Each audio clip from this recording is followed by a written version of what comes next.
speaking of WrestleMania 4, I was told to ask you about the trophy at WrestleMania 4.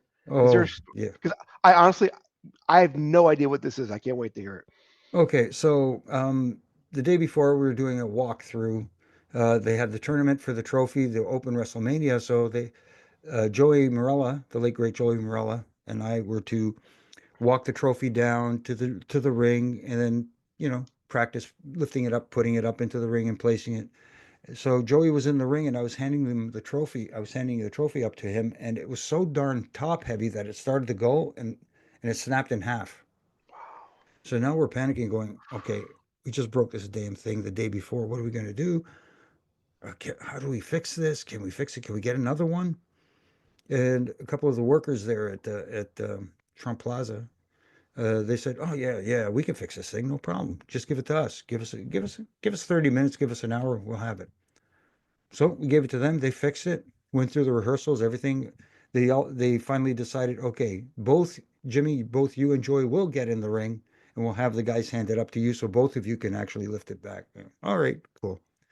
But when the battle royal took place and Bad News Brown, won the match, kind of under shady circumstances. Brett was to come in, shoot him out of the ring, and start to break the trophy. The problem was they fixed it so well he couldn't break it. He was stomping the living. You use the word I'll use. He's stomping the living shit out of this thing, and it won't break. And you can see Brett's getting hot now. So he just picks up the darn thing and just shoots it out of the ring over the top rope. That's They hilarious. did a great job fixing it. I'll tell you that much. What were your interactions with Vince McMahon like?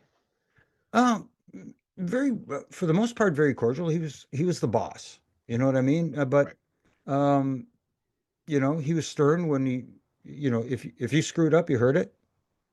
But and if you did well, he actually would tell you you did well.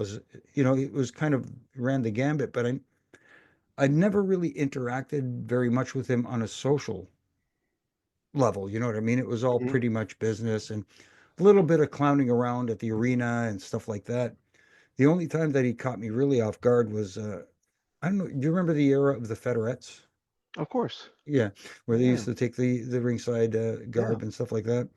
After a TV taping, I was, there was this unwritten rule: no fraternizing with the Federettes, if you know what I mean. So Hmm. after TV, we're at the hotel in the bar, and there was music playing. They had a dance floor, and the girls were dancing. So Huh.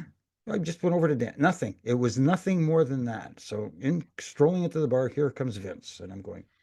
He's looking over, and I thought, I hope he doesn't think anything here because it's not. I'm just having fun.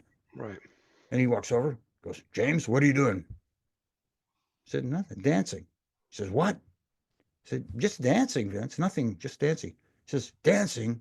You call that dancing? That's not dancing. This is dancing. And he starts doing this like straight out of Stand Back, and I'm going, you got it. And I went, okay, all right, but I just kind of slid out of the picture and let him do his thing. That's amazing. You mentioned Stand Back. Were you there? Were you employed during that year's Slammy Awards? I was, but I wasn't there for that. Okay. Yeah. So if you ever watched it on TV, because I was the biggest fan growing up, Hmm. Hogan's on the stage and he goes, "The real American award goes Superstar Billy Graham," and Superstar comes down, and I'm there with I was like in seventh or eighth grade. I had long dark hair and a blue Hulk size shirt. He comes over, gives me a big hug on the way up to the stage, and I was the coolest kid in eighth grade that week because I was on TV getting hugged by Superstar. That's Yeah, amazing. yeah, that was at Trump. Was it Trump Plaza or Caesars? One of the, but it was Atlantic City. Yeah. I Yeah. I was. think, was that before five? I think it was before WrestleMania 5. I can't remember now. It was before four. Before 4. Okay. Yeah. But I wasn't at yeah. Where can people find you, Jimmy? Well, you can find me on, of course, social media. I still call it Twitter at Jimmy Korderas, on Instagram at Real Jimmy Korderas. I do a podcast weekly with some other referees and former referees, Brian Hebner and Daniel Spencer, who's currently the head referee at TNA, called Reffing It Up. And I got to give a shout out to RJ, who's our producer, because if it wasn't for him, we'd be clueless. But anyways, what could we do? We only know how to count to three. And also here in Canada, I do a radio show on TSN Radio and iHeartRadio with Donnie De Silva, who's a well-known wrestling personality here in Canada, called Huge Pop Radio.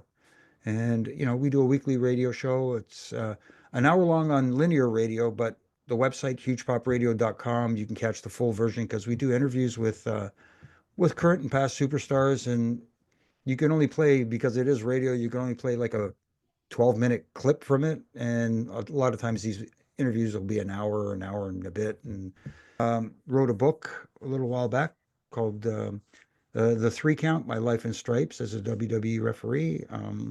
I think it's still available out there on Amazon or wherever you find books. And